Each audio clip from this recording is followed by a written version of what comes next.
मोहब्बत दिल पे दस्तक किस्त नंबर 13। वो वापस कॉरिडोर में पहुंची तो मोहित कमरे से बाहर निकल रहा था। सबा, मुझे तुमसे कुछ बात करनी है। इसके जहन से फौरन ही हर बात महवूब हुई थी। वह हल्के से मुस्कुराकर बोली, बात तो मुझे भी आपसे करनी है और बहुत जरूरी भी है। लम्हा भर को रुककर मोहित ने इसकी तरफ देखा था, फिर गहरी सांस लेते हुए बोला, मुझे खतरे की बू आ रही है, कहीं तुम मेरी खिंचाई तो नहीं करने वाली।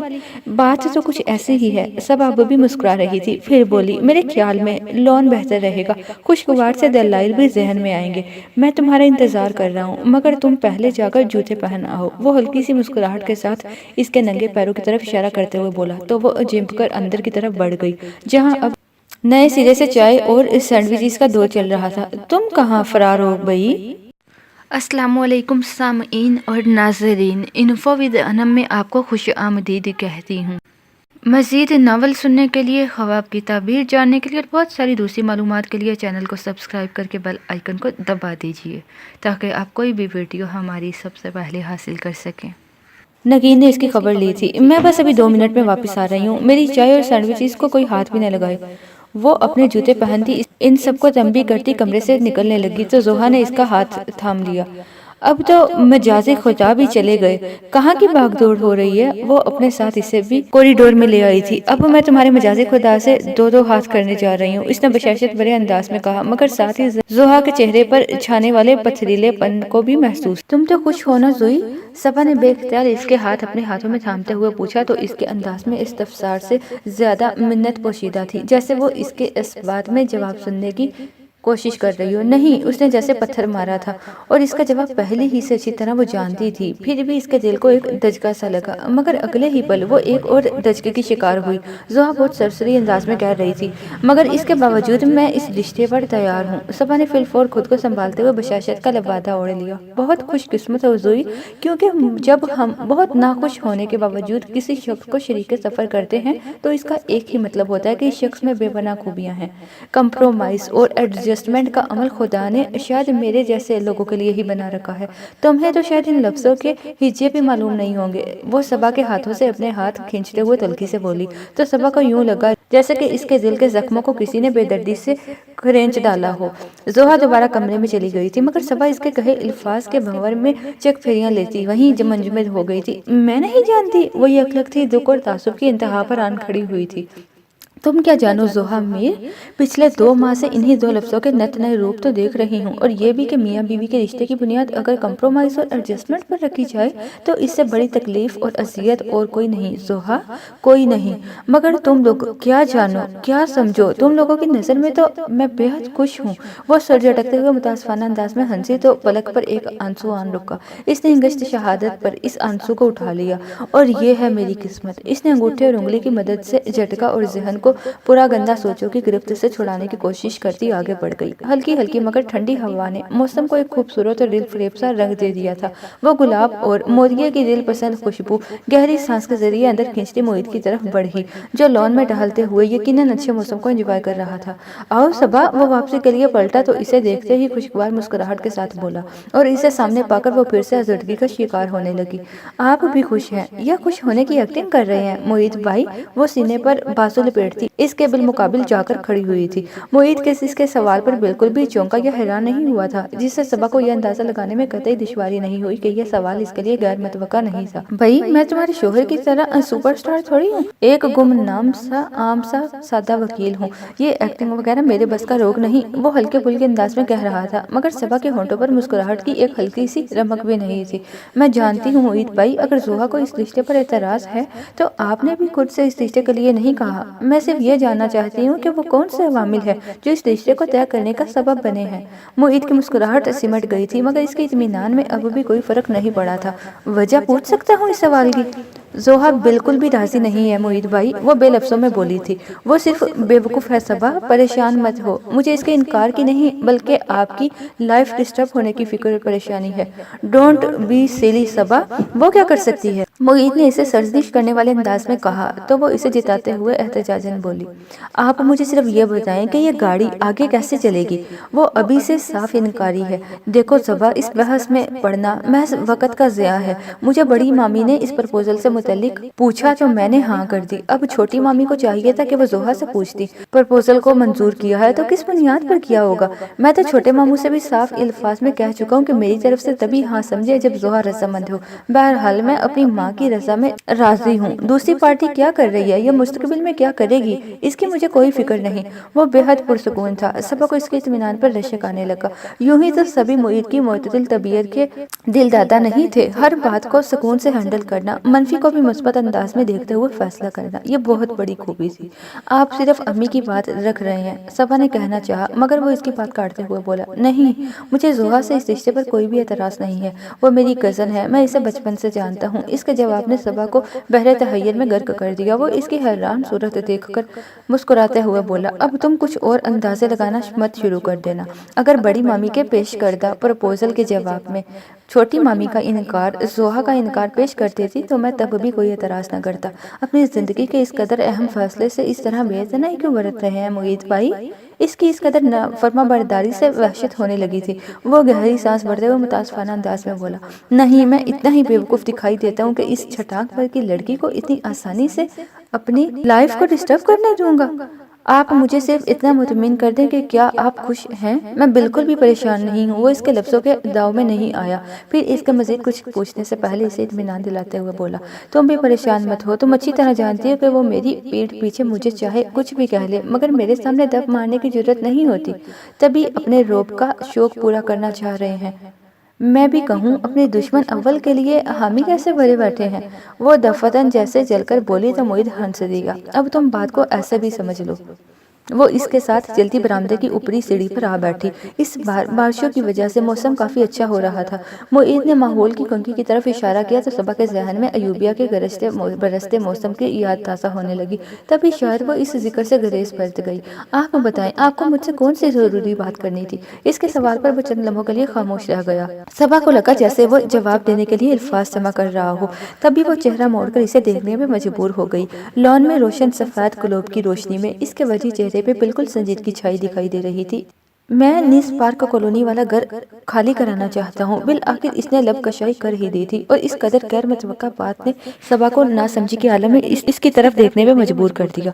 अनस की तरह मेरी बात जज्बातियत से मत लेना सबा, मेरी बात पर गौर करो। मैं चाहता हूँ कि वो घर भी आबाद हो और अगर मेरे हवाले से कोई भी तकरीब हो तो इसी घर में हो। इसने मुख्तसर मगर मतलब अंदाज में बात की थी। आप वहाँ रहना चाहते हैं शादी के बाद। सबा फौरन इसका मतमा नजर समझ गई थी। वो यूं ही सामने बाउंड्री वाल से लिपटी बेलों पर निगाह जमाए हुए था। लब भींचकर जरा सा मुस्कुराया और इसकी तरफ देख, अगर हम यहीं रहे तो जोहा में मुस्तकबिल के हवाले से किसी भी तब्दीली की उम्मीद रखना बेकार है। अगर आपको ऐसे ही खदशात हैं तो हम इस बात को ख़त्म भी तो कर सकते हैं। ये शादी होना बहुत ज़रूरी तो नहीं। जबकि जोहा भी राजी नहीं। सबा का दिल और बाम का शिकार होने लगा। चंद लम्हों के बाद उलझ कर बोली तो मुईद ने इसे समझाने वाले अंदाज में कहा, तुम अच्छी तरह जानती हो कि ये छोटे मामू और मामी की ख्वाहिश है और हमारी तरफ से इनके दिलों में कोई बात आ जाएगी और फिर ऐसा भी कौन सा बुरा रिश्ता हो रहा है। शादी तो कहीं भी हो जानी है, यहाँ हो या कहीं। बात तो एक ही है ना। मगर अम्मी ये बात नहीं मानेंगी। कभी भी वो आपको यहाँ से जाने की इजाजत नहीं देंगी। सबा इसकी बात समझने के बाद असल मसले की तरफ आई तो वो तमानियत से बोला, इसीलिए तो तुमसे मदद तलब कर रहा हूँ। जोहा का रद्द अमल देखते हुए मेरा ये मुतालबा गलत तो नहीं। वाकई ये बात तो बिल्कुल ठीक है कि जिस तरह वो रिएक्ट कर रही है बहुत जल्दी एडजस्ट नहीं कर पाएगी, बल्कि शायद हम सबके बीच रहकर कभी भी ना कर पाए। इंतहा की जज्बाती तबीयत पाई है मोहतरमा ने। अलबत्ता वहाँ रहकर शायद आपके कुछ जवाहिर इसे मुतासिर कर जाए। वो बात करते करते रसानियत से बोली तो वह झिम कर मुस्कुरा दिया। जो मैं कह रहा हूँ तो इस बारे में मुनासिब सी तकरीर तैयार करो जो सबको हमारा मतवा नजर समझा सके। सबा को मुईद के तासुरात बहुत अच्छे लगे थे। तभी वो मजीद शरारत पर आमादा हुई। वैसे मुईद भाई, अगर सोचा जाए तो जोहा के साथ वाकई बहुत बुरा हो रहा है। आपको तो वो कड़वा करेला, कड़वा कबाब और जाने क्या क्या नाम देती रहती है। बल्कि इसने तो शायद आपके लोकल में किसी लड़की की तस्वीर की मौजूदगी का भी इंकशाफ किया था। अब इन सारे इल्जामात के साथ आपकी अदालत में पेश कोई आसान काम तो थोड़ी ना है। यूं ही थोड़ी बद कर रही है वो। میرے خیال میں بہت ہو گئی بے تکلفی، اب تم میرا مطمع نظر اچھی طرح سمجھ چکی ہو، لہٰذا سب کو سمجھانا تمہارا سردرد ہے۔ چھوٹے ماموں اور مامی کو تو یقیناً کوئی اعتراض نہیں ہوگا، مجھے صرف بڑی مامی کی پریشانی ہے۔ وہ فوراً ہی بات بدلتا اٹھ کھڑا ہوا تھا۔ مسکراہٹ دباتے ہوئے صبا نے بھی اس کی ہاں میں ہاں ملائی۔ میں نہیں چاہتا کہ کل کو یہ ساری بات کوئی ناگوار شکل اختیار کر کے آپ کے سامنے آئے، کیونکہ بے وقوف لڑکی سے کچھ بھی بعید نہیں، وہ سنجیدگی سے کہہ رہا تھا۔ صبا نے اس کی بات اچھی طرح سمجھتے ہوئے اسبات میں سر ہلایا۔ آپ بے فکر رہیں معید بھائی۔ نوفل، کیا تمہیں کہیں جانا ہے؟ مجھے نہیں تو کیوں؟ وہ چونک کر اسے دیکھنے لگا۔ وہ بڑے تحمل سے بولی، یا پھر ہو سکتا ہے کہ تم نے نئی رسٹ واچ خریدی ہے اسی لیے بار بار اسے دیکھ رہے ہو، ورنہ میری شکل ایسی تو نہیں کہ بندہ باتوں کے دوران بار بار گھڑی دیکھتا رہے کہ کب جان چھوڑے گی۔ وہ بے ساختہ ہنس دیا۔ کم آن یالے، میں مذاق نہیں کر رہی، واقعی میرے دل کو سخت چوٹ پہنچی ہے اس سوچ سے۔ وہ مصنوعی خفگی سے کہہ رہی تھی، تم یہ سوچ کر اس چوٹ پر مرہم بھی تو رکھ سکتی ہو کہ اتنی خوبصورت لڑکی سے باتوں کے دوران مجھے یہ غم کھائے جا رہا ہے کہ وقت تیزی سے گزرتا جا رہا ہے، اسی لیے بار بار گھڑی دیکھ رہا ہوں۔ وہ دو بدو بولا تو چند لمحے اسے گھرتے رہنے کے بعد وہ گہری سانس کھینچتے ہوئے بولی، صحیح کہہ رہے ہو، میں ہمیشہ صحیح ہی کہتا ہوں، آئی ایم آلویز رائٹ۔ وہ لاپرواہی سے بولا تو یالے نے اسے ٹوک دیا، لیکن اب تم صحیح نہیں کر رہے، تم لڑکیاں صرف ہم سے جیلس ہوتی ہو، نوفل نے اسے چڑھانے والے انداز میں کہا۔ تو وہ تصحیح کرتے ہوئے بولی، ہم لڑکیاں تو تم لڑکے نہیں بلکہ انسان، یوں تفریق مت رکھا کرو، جب خدا نے دونوں کے مابین تفریق رکھ دی ہے تو پھر اپنی من مرضی کے مطالب نکالنے کی کیا تک بنتی ہے؟ نوفل نے اطمینان سے کہا تو وہ چڑھ کر بولی، خدا نے تفریق رکھی ہے تو اس کا یہ مطلب نہیں کہ عملی زندگی ہی سے عورت کو تفریق کر دیا جائے اور اکیلا مرد ہی تمام تمغے ڈھونڈتا پھرے۔ میرے خیال میں اب مجھے چلنا چاہیے، نوفل نے مسکراہٹ دباتے ہوئے ٹیبل سے اپنا موبائل مطلل انداز اٹھاتے ہوئے کہا۔ وہ مطلل انداز میں بولی، آپ وہاں رہنا چاہتے ہیں؟ اس کا وہاں جانا بہت سے لوگوں کی خوشی کا باعث تھا سب کے سامنے، مگر صبا کے مان اور سرخروئی کا باعث بھی تو تھا، اور یہی اطمینان وہ اسے نہیں دینا چاہتا تھا۔ میر ہاؤس جا کر وہ اپنی دامادی کا حق ادا کر دیتا، مگر وہاں پھر سے صبا اور عماد کی خوش گپیاں سے پریشان کرتی رہیں۔ یہ بات وہ بھی سمجھتا تھا کہ ہو سکتا ہے کہ اب ان دونوں کے مابین پہلے جیسی کوئی بات نہ ہو، مگر صبا کے اس کھوٹ نے اس کے دل اور ذہن پہ بدگمانی کی ایک بہت طویل تہ جما دی تھی۔ اچھا ہے صبا میر، کبھی تم بھی تو خود کو امتحان کی زد میں محسوس کرو۔ لفٹ سے نکل کر بیرونی ڈور کی طرف بڑھتے ہوئے اس نے تلخی سے سوچا تھا۔ صبا بیٹا، نوفل سے کہہ دیا تھا نا تم نے آنے کو؟ تائی جان تشویش سے پوچھ رہی تھی۔ صبا کا دل اچھلنے لگا۔ جی امی، کہہ دیا تھا، وہ دھیمی آواز میں بولی، پھر ساتھ اضافہ کیا، ان کی بہت امپورٹنٹ میٹنگ ہے، کہہ رہے تھے کہ اگر جلدی فارغ ہو گئے تو آ جاؤں گا۔ پھر بھی بیٹا ایک آدھ بار فون کر کے پوچھ لینا، ورنہ رات کھانے پر ضرور بلا لینا، تبھی کوئی ڈیٹ فائنل کر لیں گے۔ وہ داماد کو بھرپور پروٹوکول دے رہی تھی۔ جی امی، وہ ناچار بولی تھی۔ اب اصلیت کیا تھی یہ تو صرف اس کا دل ہی جانتا تھا۔ نگین نے بھی کئی بار استفسار کیا تھا، بھائی جان کو تو جلدی آنا چاہیے تھا، میٹنگ کینسل بھی تو کی جا سکتی تھی۔ میں فون کر کے پتا کرتا ہوں۔ انس بھی آفس سے جلدی اٹھا آیا تھا، شام کو اچھی خاصی پارٹی کا اہتمام کیا گیا تھا، آپ ٹھہریں میں خود بات کرتی ہوں ان سے۔ صبا فوراً اٹھ گئی تھی۔ اس نے نوفل کا موبائل اٹھایا، تیسری بیل پر کال ریسیو کر لی گئی۔ السلام علیکم، میں صبا۔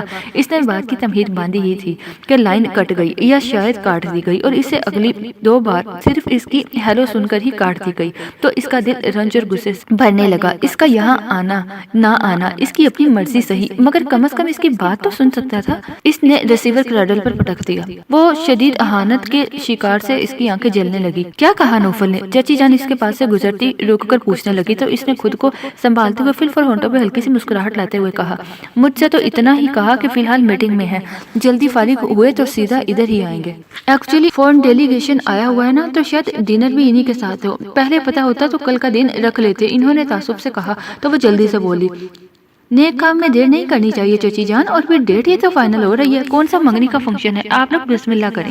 اچھا اب تم تو تیار ہو جاؤ، مریم بھی آ گئی ہے، واجدان کیمرہ لیے مووی بنانے کو تیار بیٹھا تھا۔ انہوں نے اس سے کہا تو وہ سر ہلا کر اٹھ گئی۔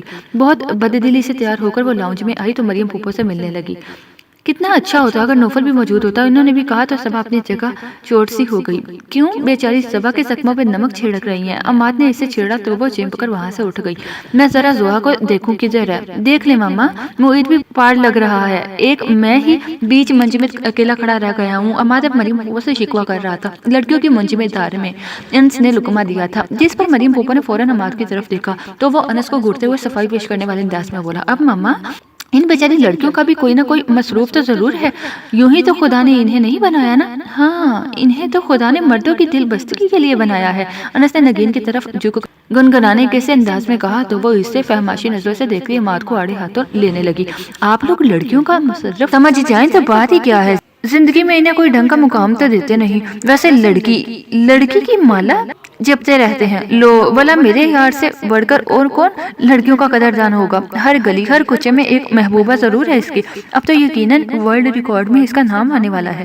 انس نے زور شور سے اپنے یار کی حمایت میں بیان دیا تھا، مگر یار صاحب اسے کچا چبا جانے والے انداز میں گور رہے تھے. اوپر سے مریم پھوپھو کے اٹل بیان نے دل جلا دیا تھا. میں نے تو طے کر رکھا ہے جب تک یہ پوری سنجیدگی سے زندگی گزارنے کے قابل نہیں ہو جاتا میں اس کی شادی کا نام تک نہیں لوں گی. یہ ہوئی نا بات. انس تو بھڑک ہی اٹھا تھا، پھر انہیں مزید جوش دلانے والے انداز میں بولا، اس نے تو شادی بیاہ کو کھیل سمجھ رکھا ہے. یہ ہر کسی کی تھوڑی ہوتی ہے. زیادہ تر تو یہی دیکھنے میں آیا ہے کہ ماں باپ اپنے ذہین اور قابل بیٹوں کی شادیاں جلدی کر دیتے ہیں. مزید آگے جاننے کے لیے دیکھتے رہیے محبت دل پہ دستک، قسط نمبر 13، حصہ نمبر 2.